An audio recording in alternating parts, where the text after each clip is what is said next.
শুভ দুপুর বন্ধুরা। দেখো আন্টি খাওয়া হয়ে গেছে, আমারও খাওয়া হয়ে গেছে। এখন এই বাসনগুলো সব মাজবো, মেজে এখন ছাদে যাব, সেই চারতলাতে যাব। লিফট আছে, ওই লিফটে যাই না, যাবো জেনে জামা কাপড় ভাঁজ করে আন্টিকে লেবু জল করে দেবো। আন্টি লেবু জল খাবে, যেহেতু উনি মানে বাঙালি না, উনি হিন্দুস্তানি, বেনারসে থাকতো না, একদম বাংলা বোঝে না আন্টি।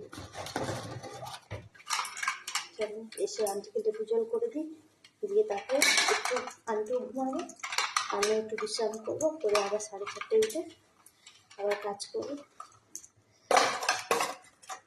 কাজ করে কাজ করবো। আর কাজটা কিছুটা ভালো ছিল, কালকে অব্দি লাস্ট আমার এখানে কাজটা, কিন্তু যার কাজটা করতে দিতে হবে পরে কেটে কেন লাঠি মারতে যাবে। তাহলে বন্ধুরা টাটা।